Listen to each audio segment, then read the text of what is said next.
नमो व्रात्पते नमो गणपते नमः। प्रमथपते नमस्ते लंबोदराय एकदन्ताय विघ्ननाशने शिवसुताय श्रीवरदमूर्ते नमः। श्री गणेश भगवान की जय हो। गणेश जी महाराज बुद्धि के दाता हम सबको बुद्धि प्रदान करें। तो इसके साथ साथ हम गणेश जी की भी कथा श्रवण करेंगे। नमस्तस्मै गणेशाय ब्रह्म विद्या प्रदायिने यस्यागस्त्याय ते नाम विघ्न सागर शोषणे। सभी विघ्नों का शोषण करने वाले, कैसे? जैसे अगस्त्य ऋषि समुद्र को एक अंजलि में पान कर गए, ऐसे ही हम सबके जितने भी विघ्न हैं गणेश जी महाराज एक नाम मात्र से इनसे पार कर देंगे।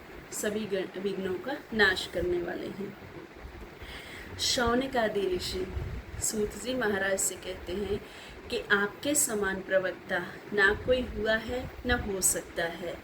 आप इस संसार में हम सबको ज्ञान देने वाले हैं। हम सब धन्य हैं जो आपकी कथा, आपके मुख से कथा अमृत को श्रवण करते हैं। सूत जी कहते हैं कि पुण्य कर्म में, जिसके पुण्य कर्म होते हैं, जो महाभाग्यशाली होता है, वही ऐसे प्रश्न करता है कि हमें कोई कथा सुननी है। तो आप सब पुण्यशाली हो जो आपने ऐसा प्रश्न किया है।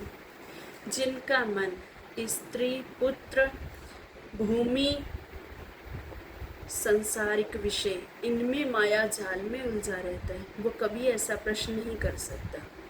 सो आपने जो प्रश्न किया है उसके विषय में आपको मैं गणेश पुराण सुनाऊंगा। गणेश जी तत्वता नित्य, निर्गुण और अनादि है।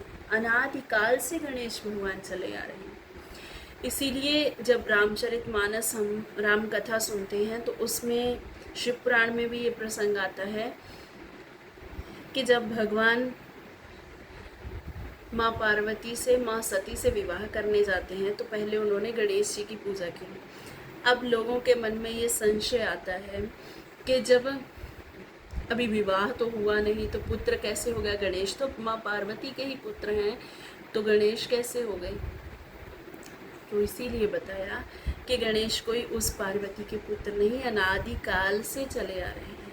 माँ पार्वती के पुत्र हैं, अनादिकाल से नित्य निरंतर हैं। भोलेनाथ कोई अब के नहीं, नित्य निरंतर हैं। भगवान विष्णु नित्य निरंतर हैं। तो ऐसे गणेश जी महाराज, उनकी कथा जो पूर्व काल में ब्रह्मा जी ने व्यास जी महाराज से कही थी और व्यास जी ने उसे भृगु जी महाराज से कहा था। भृगु जी ने उसे सोमकांत नाम के राजा को कहा था।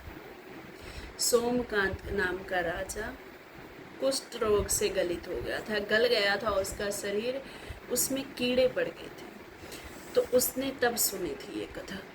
सौराष्ट्र, सौराष्ट्र कहते हैं गुजरात प्रांत को। गुजरात देश में एक सोमकांत नाम का राजा हुआ जो वेद, शास्त्र और तत्वों को जानने वाला था।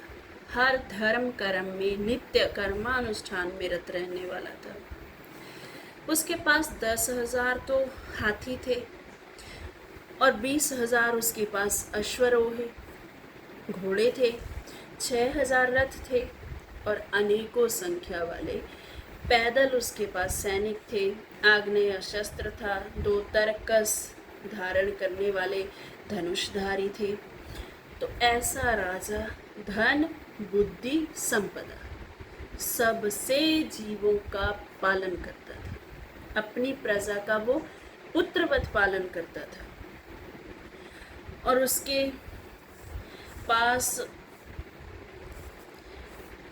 उसको बुद्धि जो मिली थी बृहस्पति को, धन कुबेर जी को और क्षमा पृथ्वी जैसी, और जो उसके पास 5 मंत्री थे उनमें सबसे प्रबल, शक्तिशाली, दृढ़ और पराक्रमी, ऐसे नीति शास्त्रों को जाने वाले वो 5 मंत्री थे जिनका नाम था, एक का रूपबान, दूसरे का विद्याधीश, तीसरा क्षेमंकर, चौथा ज्ञानगम्य और 5वां सुबल।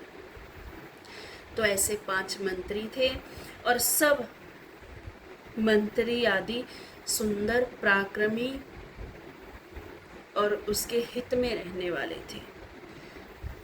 उसकी एक बड़ी ही सुंदर पत्नी थी जिसका नाम सुधर्मा था।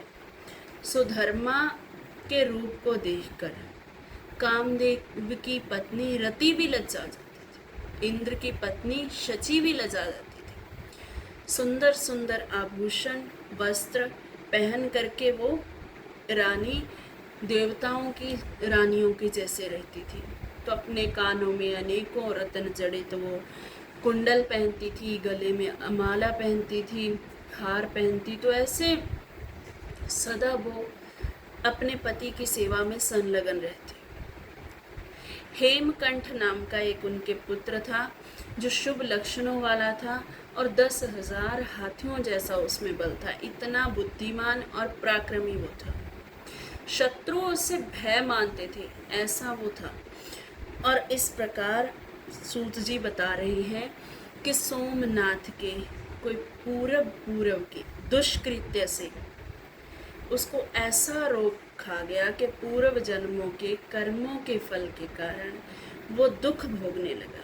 कैसा दुख कि उसको कुष्ठ रोग होने के बाद उसके घावों से कीड़े चलने लगे और सोमकांत को काट काट करके विह्वल कर देते थे। अब दुख रूपी सागर में वो इतना मगन हो जाता कि अब मुझे मर जाना चाहिए। बहुत पीड़ा होती थी उसको। और राजा अब मरने की सोचने लगा और सोचता कि जिस शरीर से मैंने चंद्रमा को जीतकर अपना नाम सोमकांत कहलवाया, अब इस शरीर का कोई फायदा नहीं, इसलिए इसको खत्म कर देना चाहिए। सारे नगर निवासियों को और सभी प्रजा को बुलाकर उसने अब एक आदेश कर दिया। मंत्रियों को कहा कि मेरे शरीर को इतनी सुगंधियों से मैंने पाला, पर अब ये किसी काम का नहीं रहा, अब ये जाने वाला है। तो इसलिए तुम अपने इस राजकुमार हेमकंठ को राजा बना लो और राज्य संचालन हेतु इसको अभिषेक कर दो। मैं अब इस लोक में किसी को अपना मुख नहीं दिखाऊंगा, मैं इस लोक से चला जाऊंगा। मुझे किसी की सहायता नहीं, न स्त्री की, न पुरुष की, न किसी सेवक की, किसी की इच्छा नहीं। मैं जंगलों में रह कर के अपना जीवन निर्वाह करूंगा। तो सूत जी कहते हैं, ऐसा कहकर सोमकांत जी आंधी के झोंके से उखड़े हुए वृक्ष की भांति पृथ्वी पर गिर पड़े, धड़ाम से गिर पड़े। अब वहां पर मंत्री स्त्रियां सब में कोलाहल होने लगा।